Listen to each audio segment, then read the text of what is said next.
Good morning. Welcome to the Knit Shift episode 27. My name is Laura and today is Wednesday, September 30th, 2015. I'm sorry. As usual, Gracie's timing is on the mark. Like I said, it's Wednesday the 30th. It's almost October. I can be found on the interwebs as at thenitshift.com, which is where show notes usually live. I'm sorry. Am I boring you? Yawning in my face. Thank you. You have stinky breath, too. Sorry. I'm on the web at thenitshift.com. This podcast is available on iTunes and YouTube, and I'm on Instagram as Laura Mahalski, and I'm on Ravelry as Yarnstormer. And we have Gracie, get down. Come on. Sorry for the jostling. She's using the ottoman where the computer lives to get down. So, show notes. I'm sorry, this is all over the place. We have a group for the podcast on Ravelry, so please stop by and join us. And thank you for watching today, whether this is your first visit to the Knit Shift or you've been sticking around for a while. I really appreciate that you have chosen to spend a little bit of your day with me, so thank you. I'm probably not going to have show notes for this episode. This is a very fast episode. Sorry for the dog toy squeaking. I'm in Southeast Virginia, Norfolk, Virginia to be exact, near Virginia Beach, and overnight a tropical storm has developed into a hurricane, and it's kind of headed this way, we think. It's still a little early to tell. It's like 5 days out.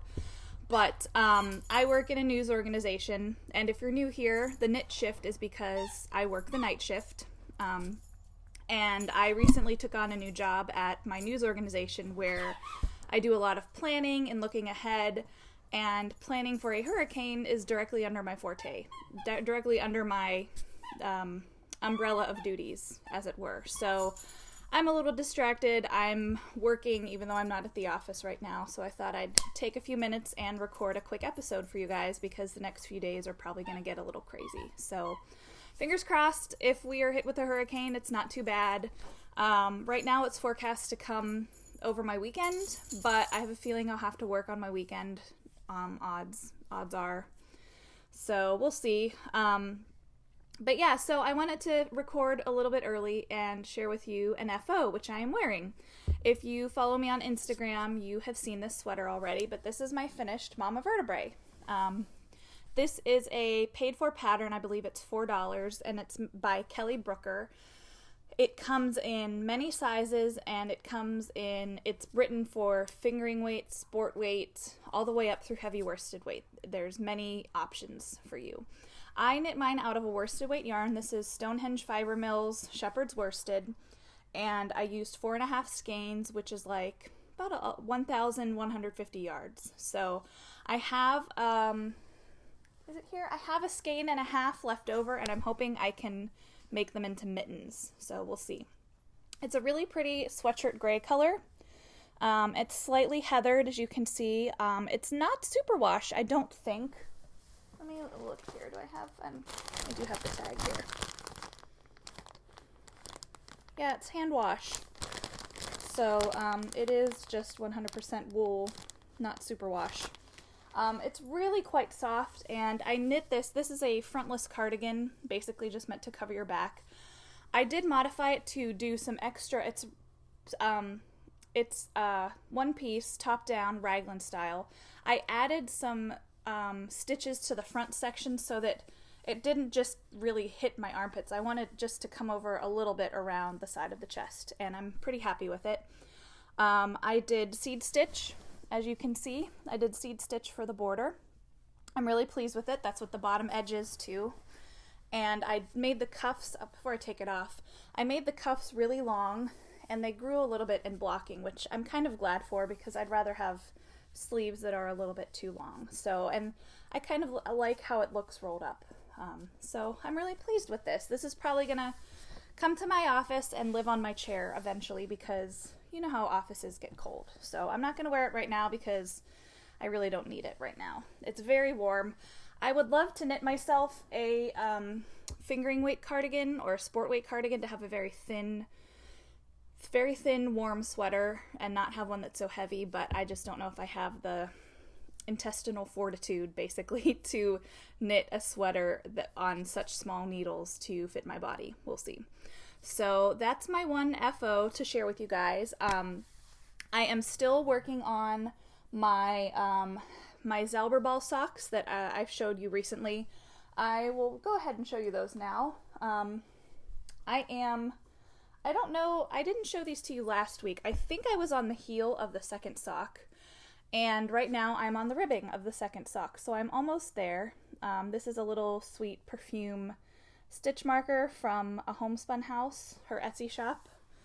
And so this has really flown along. I don't know when I worked on this so much, but it really, oh, I know. I went outside and I watched the lunar eclipse. Because I'm on the East Coast, I had a great view of it. And I took a lawn chair out and I sat on the sidewalk and knit for a good hour, and I really got a lot done on this then. So I think I'll have to call these my eclipse socks. I don't know if you got to see it wherever you are in the world, but it was really exciting. I really enjoyed it. It was a little humid where I am, and the clouds moved in and out, but I really did get to see most of it, so I really enjoyed that quite a bit. So I plan on getting these done in the next few days. So I have that going, and I started a new pair of socks. I cheated a little bit, even though I'm not done with the Zauberball. Oh, and I'm sorry, I didn't say. This is a Crazy Zauberball by Schopel, and I'm knitting these on US 1.5 Chai-Gu needles, and it's my usual toe up Judy's Magic cast on, increase every round for about 5 or 6 rounds until I get to 48 stitches. I start with 32, I get to 48 after doing dramatic increases, and then I knit 2 rounds in between every increase until I got to 68 stitches. I knit up the leg, I did a fish lips kiss heel, knit up, did I say leg? Knit up the foot, did a fish lips kiss heel, knit up the leg, and now I'm on the 2x2 ribbing. So very easy peasy, straightforward sock recipe.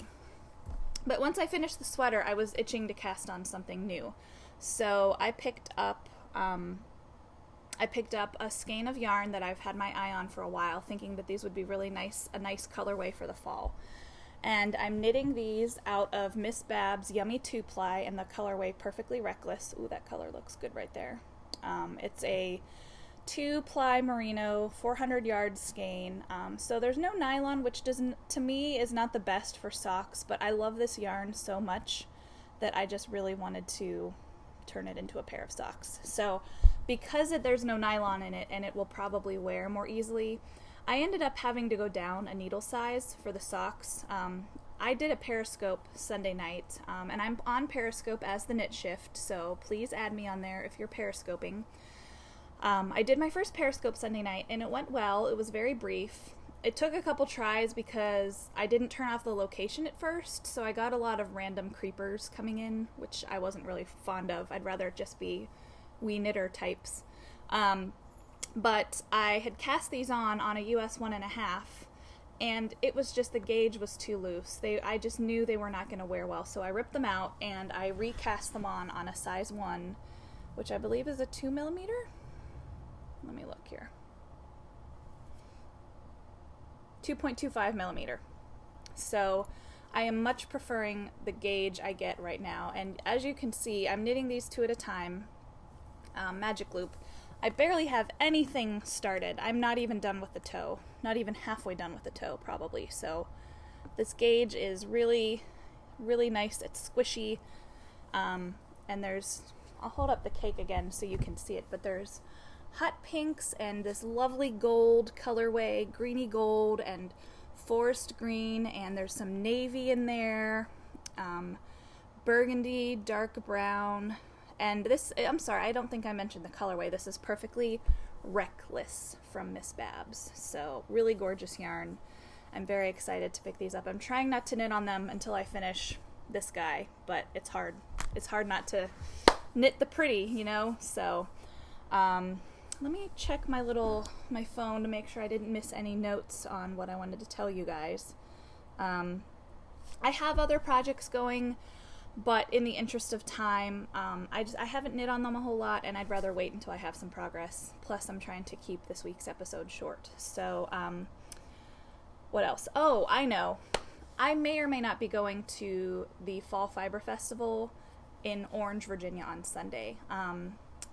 As of now, the hurricane is forecast to be offshore early Sunday, like off the Outer Banks, which means most of Sunday it'll probably be raining here, and really I think we'd be getting the brunt of it overnight Sunday into Monday. And I have a dog, and we have someone coming to look after her if we were going to go to the festival, but I just really don't want to leave town if there's a hurricane looming, as much as I'd like to go to the festival.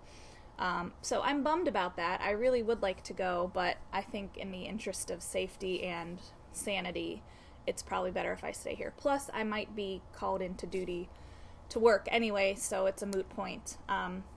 So I'm bummed about that, but that just means that's more money I can spend at SAF in North Carolina at the end of the month. Which I'm super, super excited about. I'm going with 3 friends. Well, I'm driving with 2 friends, and we're meeting a friend there who lives in Nashville, and we're staying at a cabin in North Carolina. And there's Gracie, always at the ready. Hi, sweet cookie. You're such a good girl. My shadow. Gracie does not like thunderstorms. She doesn't like going out in the rain. She's a little delicate flower. This dog, I think if you follow me on Instagram, I posted a video of this. She gave me a heart attack yesterday because she stole a container of dental floss out of my purse. And it's one of those little squares, and it has a little button that you flick open to, get at the floss inside. It smelled like mint, so she stole it. And part of the container, the part that has the little roll of the floss inside, was right over here on this side of my living room. But the lid was nowhere to be found, but I could see it had been gnawed off. And I thought, oh my God, she ate the lid.